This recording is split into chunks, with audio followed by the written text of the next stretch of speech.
All right, Kevin, welcome to the Spa Marketing Made Easy podcast. I'm really excited to have this conversation with you today. I believe that, we love talking about working smarter, not harder. And we're going to talk about scaling smarter today. And I think that that is such an important conversation, especially for those spa owners that are looking to either optimize their current location and rooms with proper equipment or scaling to multiple locations, however that looks.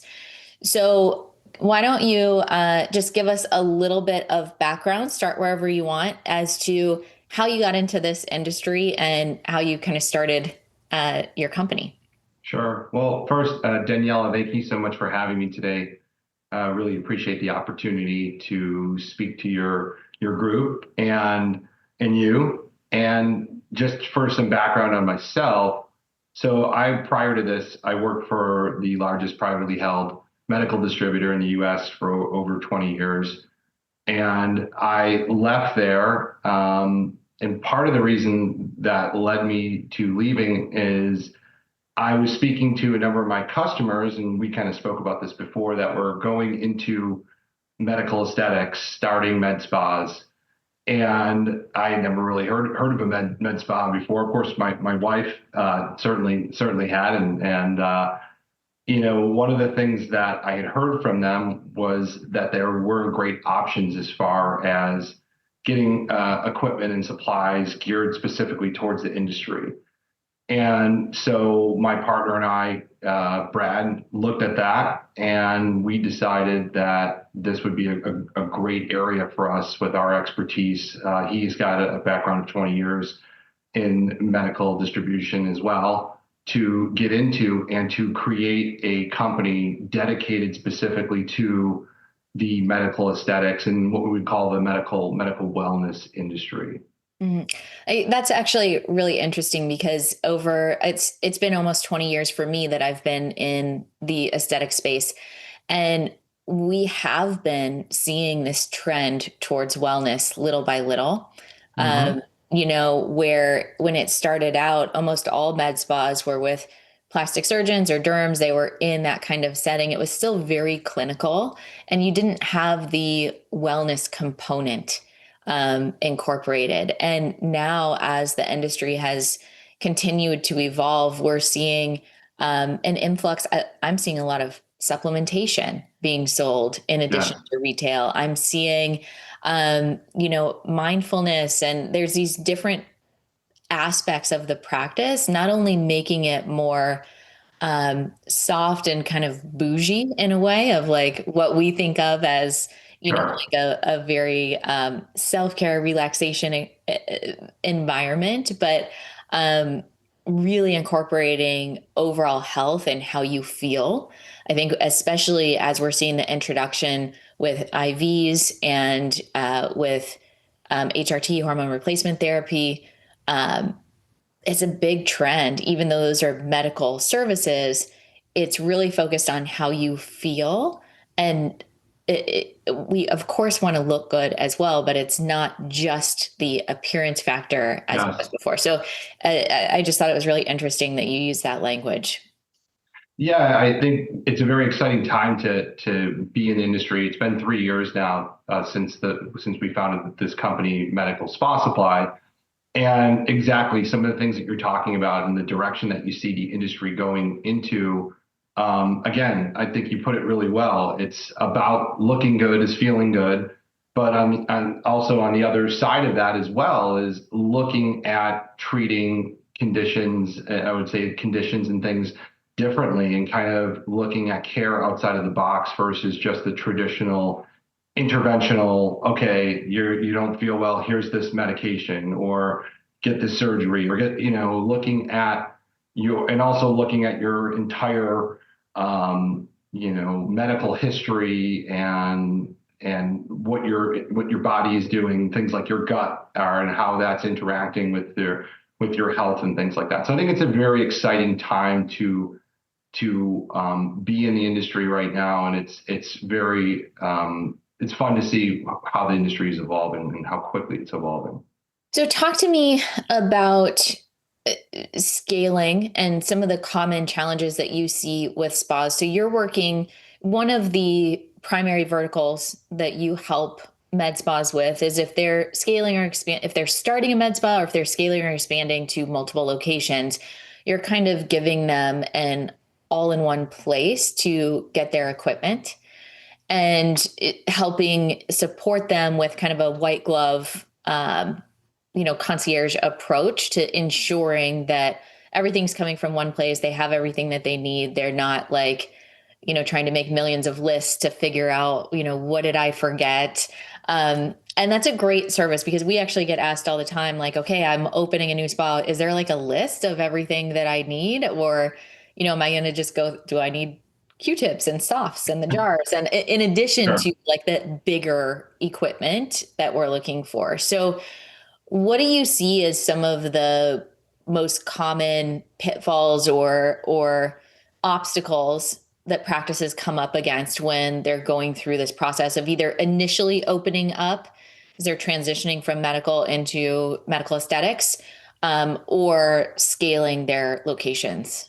Yeah, that's a great question. So one of the things I would take it a step back, Daniela, because I know so much of what you do is about lifestyle and about trying to achieve not just success and financial success and business success, but also that carrying over to your Building family a business life. that supports the life you want to live. Yeah.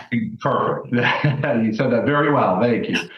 And one of the challenges in that type of process is it's a very stressful time. If you're going from having one location and looking to scale to say even two locations, what I'm specifically talking about more with regard to the scaling is a lot of the clients that I speak with. As an example, when I was at Amazon speaking to different people, they're talking about, hey, we have one location, it's a proof of concept, and we're looking to scale to multiple locations in multiple cities, and really kind of almost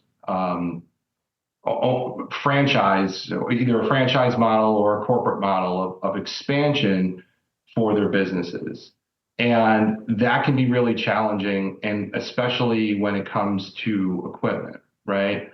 And that can also lead to, and going back to that lifestyle, can lead to the process becoming very stressful and overwhelming, and taking into that time that you would be spending with your family and doing other things that you want to do.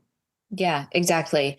And I imagine with the support of a company like yours, could this task, is this something that the CEO is personally involved in, or could their spa manager, spa director be handling 80% of the interactions and they're just doing the finalization? How does that work as they're going through? Yes, I would say in larger organizations that are looking to scale, um, typically we would be working with, if they have someone that does operations. And I think that's an important thing, that if you're going to scale, to think about who is going to handle the operational aspect of your business, either a chief operations officer, or it could be your practice manager, or someone in a position like that. But um, as an owner, yeah, it's something that you would need to have involvement in, but it's important to also be able to kind of give up some of that control and allow a team member to take on that piece of it. And that's part of the lifestyle piece and actually one of the pitfalls that I would say that some owners run into is they get a little bit too involved in the process, in the scaling process. Well, as Start to entrepreneurs, we're all a bit control freaks. So we 100%, 100%. it's in our blood. It's in our blood. We like to have our hands in everything, but it's one of the kind of growth markers that I look at for myself and for the people that are in our programs is like, how much can you delegate? How much can you pass off? How much Sure, can you trust your team sure, that you sure, are developing incredible leaders that understand sure. the vision of your company? So Yeah. You're absolutely right. So one of the things I would say on it is just from the top is you really want to make sure that you properly scale, and when it comes to equipment to have consistency, because inconsistency can lead to a creep in issues with staff performance, with patient experience, with patient safety.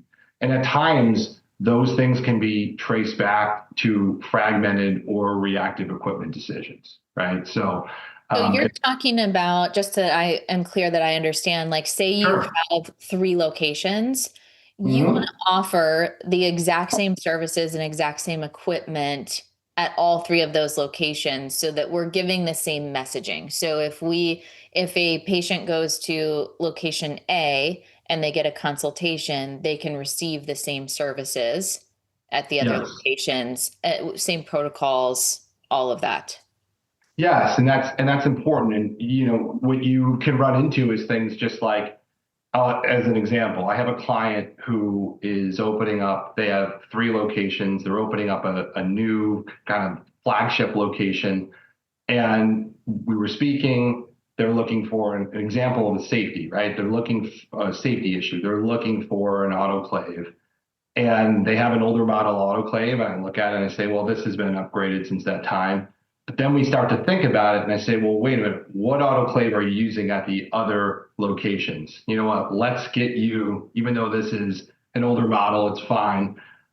Let's get you the same model that you have to keep the consistency across locations. So also, if a staff member was going from one location to another, there's not a different protocol for The something like SOPs of Philly, like how you to utilize it. So they're trained across the board. And yeah, okay, that makes sense. exactly. See, you want to take out that potential inconsistency that could lead down the line to a potential safety problem, right? So that's just a small example of one of the ways, and I would say one of the ways that people can get themselves in trouble, so to speak, right? By having inconsistent equipment across locations that leads to some of that inconsistency. Let's kind of dive into this concept of the McDonald's model they're kind of the start of franchising and Sure, yeah. standardization and systemizing, which is all things that I love. I think when we talk about building a business around the life you want to live and understanding that, you and I both have Yeah. small kids, and Yeah.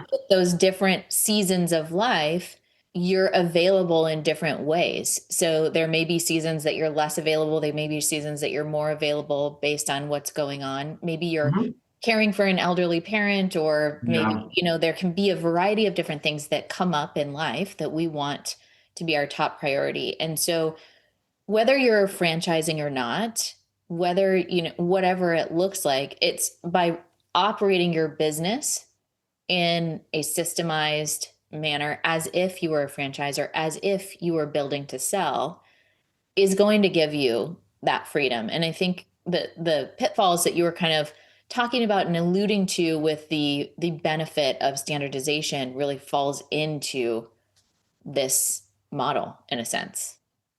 Yes, I agree. I mean, what you don't want to end up with is really, procurement chaos. And what I call that is you're at end of opening up a location and you have this sort of last minute rush to procure items. You can't get the things that you need in order to be consistent. You don't have anywhere to store them if you run into construction delays or anything like that. And then and I've heard the horror stories, and you're spending your weekend putting together equipment for your opening, or dealing with forgetting to order something and having that affect your opening because you're now not compliant because you forgot to order something like step-on trash cans or a medical refrigerator or something like that. So it's important to, and going back to sort of the McDonald's model of franchising is, McDonald's has their opening playbook, right? Standardized layout and design, pre-approved vendors. They have their staff training, launch timelines and checklists. and they do a soft opening, a grand opening, and they do follow-up review, right? So keeping in mind that way of sort of operating, it all sort of goes back to at the very beginning, what can you do is planning this out from the start. And it all begins with having a solid list of treatments that you're doing, and then building a list of equipment around those treatments. That's really what I would say is the start of how you kind of do this. You said something really interesting around delays with build outs, and we have gone through Sure. numerous delays with our clients that have been going through build outs, especially post COVID, where it's permitting and I always say, like, add 6 months to whatever the deadline is just to Oh, be prepared. So, number one, are you seeing that as well with practices that are doing build outs? And if so, how does your company handle um, a relationship like that if you have a practice that is investing in equipment with you, but they have building delays, or like what is the solution around that problem? sure. Sure. What I would say is, and I tell this to everybody, it's same thing. Is just to anticipate delays in construction. I would say probably 9 out of 10 times hear of some delay from what the initial estimate is for an opening. And I think part of that just comes down to, look, we're not in the construction industry. Our clients aren't in the construction industry. They understand how to It's diagnose the usually the patient. permitting. It's like Permitting can everything be, will get yes. done, and then it's like the permit office can't come in for, however Sure, sure, permitting. So what we do and what I would recommend to business owners is you need to order your equipment in advance in order to make sure that it's there on time. But at the same time, it's a little bit of the Goldilocks situation, too hot, too cold. If you bring everything in too early, you run into a scenario where now your equipment's coming into a construction site, and that can't happen. If something gets damaged, who damaged it? Did it come that way? Was it the construction company? A Mhm. lot of times you can't even store things in your site like that. So what we do is we will work with you and we will take multiple equipment items from multiple different manufacturers, consolidate them, and send them to one of our partners locally who does the logistical piece of it. They will receive everything in. They will make sure that nothing came in damaged, and they'll hold everything until you're ready to receive it. And then they'll deliver everything. And you talked earlier about white glove delivery. So working with partners that handle medical equipment and understand the needs that are a little bit outside of the box than just a traditional, say, like TaskRabbit or your traditional delivery company. So we're working with solid vendors locally that will bring those items to your new location and work to have them set up for you so that you're ready to go and that you're not having to deal with that piece. Again, going back to that lifestyle standpoint, having to deal with that stressful part of who's going to put all this stuff together and how is it going to get set up, and having that sort of part of that procurement chaos that I spoke about earlier. How is your company dealing with tariffs and supply chain issues and these kind of unpredictable things that so many people are talking about or concerned about? After COVID, there were supply chain issues and people were not able to get them. There's the question of tariffs, and we're seeing um, already, I saw two different med spa companies increase prices in the past week. How do you deal with making sure that, like, you can get what you say you're going to get, and also like the entire pricing structure? Like, how's your company navigating that? Sure, it's definitely a challenge. Going back, I'd say starting with the supply. You're right. During COVID, there were major challenges with getting supplies. That has ironed out and gotten a bit better. One of the things that has still is a challenge, and certainly was even more of a challenge, say like 6 months ago, is things like IV fluids, where there was the hurricane that had taken out one of the largest IV solution manufacturers in the U.S. And so that still we're still kind of dealing with the after effect of that. The way that we kind of work around those types of issues, and then I'll kind of talk about tariffs. Let me say about the tariff piece as well. The tariffs have also been a challenge. It's in the news. We know about it. The way that we've kind of worked on those two pieces is, number one is just having multiple suppliers for different items, right? So we have to be nimble and we have to be able to kind of work between suppliers. And what I would say is, number one, the suppliers that we work with, we try to work with suppliers that have an interest in the industry and want to grow in the aesthetics industry with us, because maybe they're not really focused heavily in the industry right now. Maybe they are more of a company focused on the acute care market or post-acute market. So this is sort of an opportunity for them to enter the market. Being nimble and being able to move between suppliers is important. That also goes with the tariff piece and the pricing, is just being able to, what I would first say is being honest with customers, explaining to them what's going on. We put out some newsletters earlier in the year about what effect tariffs might have on pricing. And some people didn't like that. Some people kind of said, hey, you're just using this as a way to raise prices. But what I would say is, of all of our newsletters, that was the one that we got the most amount of interaction on. Because it was such an important topic to people, and being honest with them rather than just ignoring the topic or just raising prices is not the way to go about it. So we've just tried to be very upfront with regard to what we're facing from a tariff standpoint. And then on the other side of that, being honest if things shift and change in the other direction, to start to bring prices down for customers is important as well. And we will do that if we see changes in the market as well. I love the transparency piece. And I think it is a kind of a hot button item, because there's a lot of like uncertainty and a lot of just not understanding how it's going to affect your business and what that means. Yeah. So really being open and honest and clear in kind of, how is this affecting, I think is great. So I want to get back into, I said in the beginning that you kind of had this concierge service and focused on white glove customer service and delivery and all of that. Sure.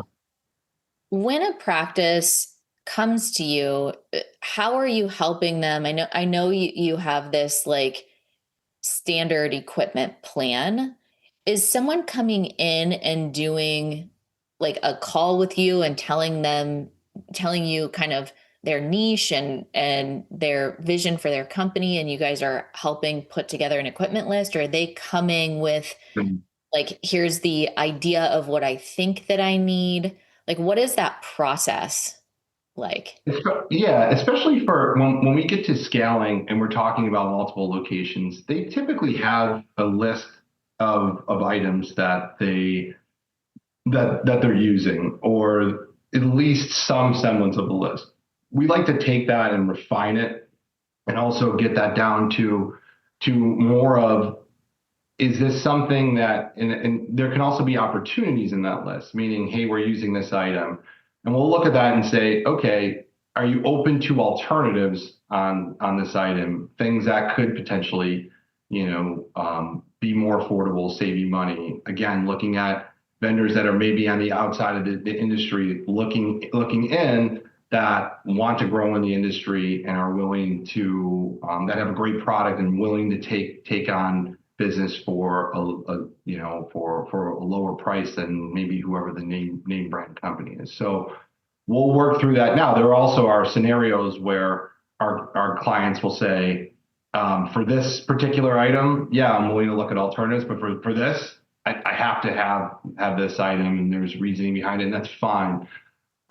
But then what we'll do is we put together a list of items, really calling that like a master model. Think of it almost as a blueprint for a new location. And then we also have to be prepared to expect for the unexpected, right? So you're going to run into that scenario where locations 2 and 3 have a certain setup, and then location 4 has that one room that's, smaller than any other room and has to have a different, I'm making up, it has to have a different table or a different type of equipment setup. And it's all about understanding that and being able to sort of adapt to those situations.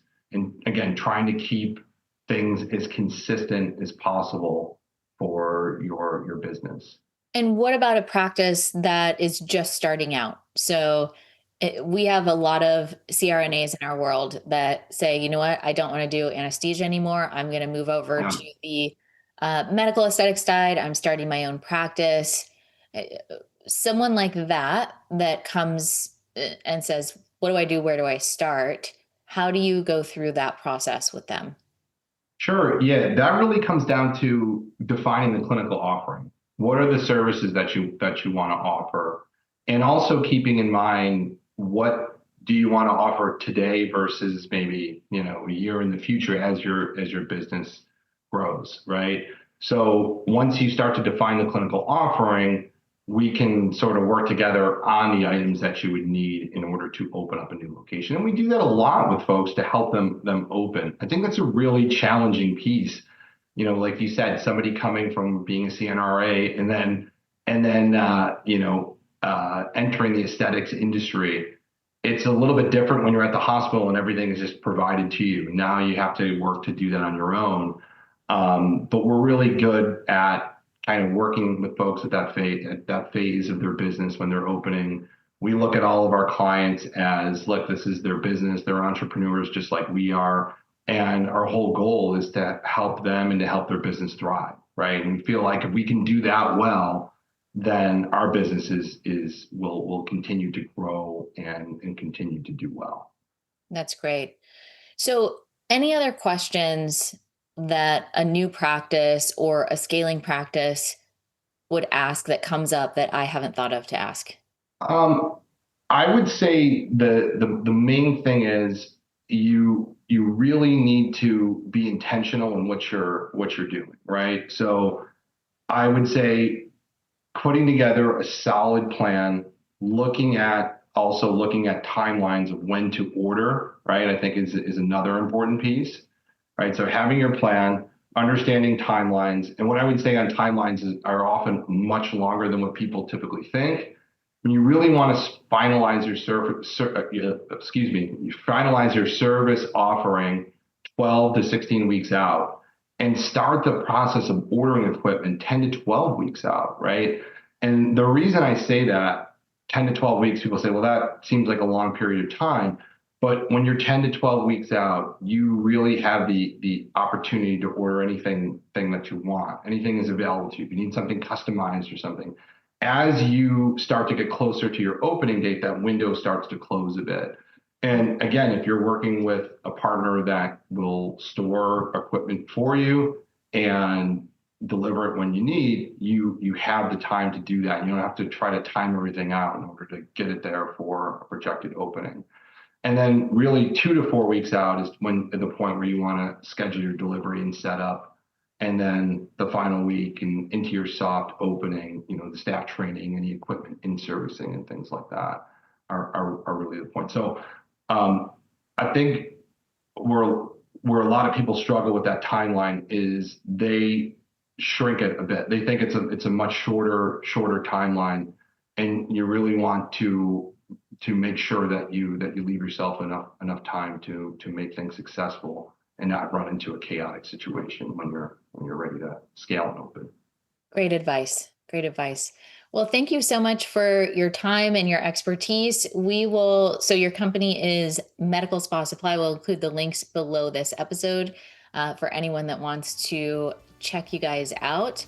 And really interesting information. It's, we love talking about systems here at Addo Aesthetics when we're thinking about operational efficiency, but when we're moving to this next step and we're scaling, the systems get involved there as well. We want to do it in a streamlined way, in an efficient way, to make sure that you have as much time as possible.